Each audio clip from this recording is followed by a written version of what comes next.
Yun mga ragid, magandang araw po sa inyo. At pagkalipas po ng 2 araw na aming paggawa dito sa aming kubo, yan po ang naging resulta. Medyo matagal-tagal po kasi yung mga puno, yung mga poste, kinuha po namin doon sa bandang ibaba. Naghanap kami ng medyo diretso kasi mahirap po maghanap ng talagang diretso eh. Ayun o, makikita nyo, mahaba po yung napili namin kung saan po kami nagsuot doon sa mga kasukalan para makahanap na pwedeng gawing poste. Ayan o.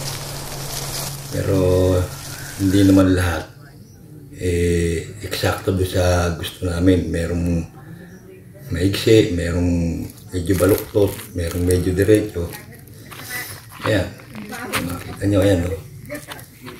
Tapos hinukay po namin yan ng ang lalim po lagpas sa siko ang bawat hukay ng poste.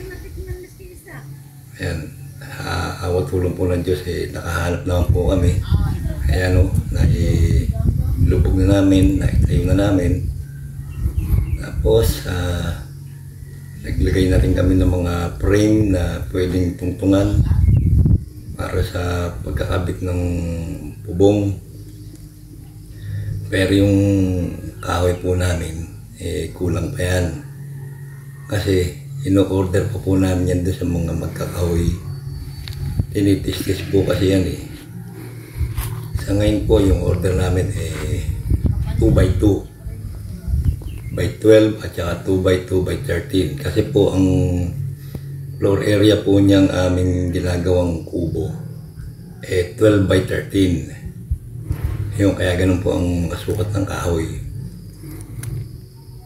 Tsaka ang pinaka flooring po niyan elevated po mula po sa ground level kasi ayaw po namin na dun mismo sa ground, sa lupa nakasayad yung flooring, kaya itinaas po namin ng siguro ano yan 3 feet ganun magiging taas niyan mula sa ground level.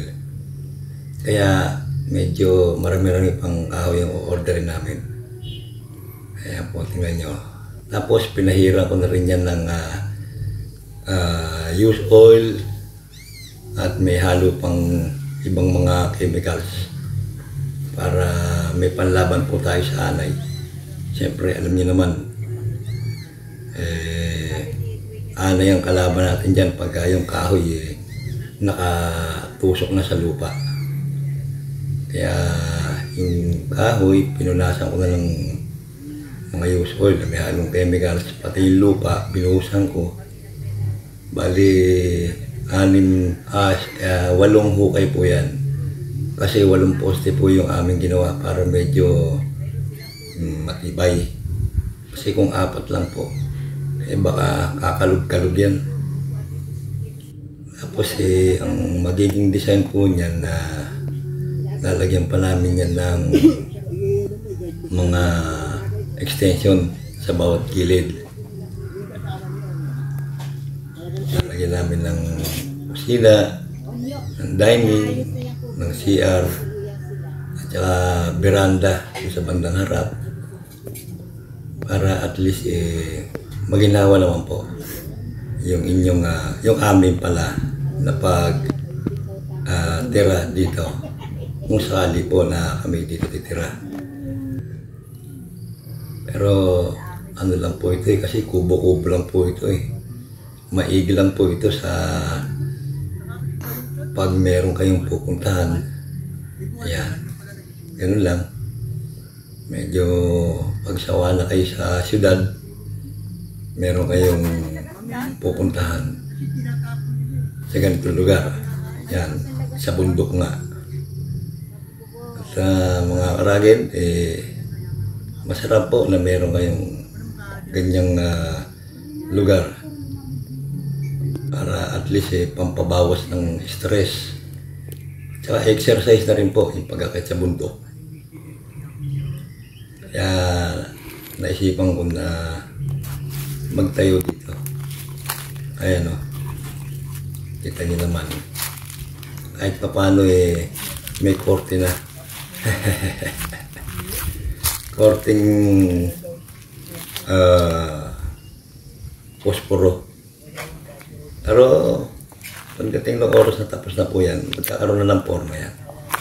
Yun. Ganun lang po. Para medyo meron tayong pahingahan, meron tayong istambayan o pwedeng mga ilang araw meron tayong matutulugan.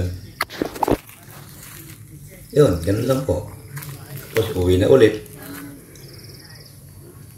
Yan. Kaya tatapusin ko po yan sa awat tulong ng Diyos. Yan po. Hanggang dito lang muna mga karagit kasi yan lang po ang aking nakayanan.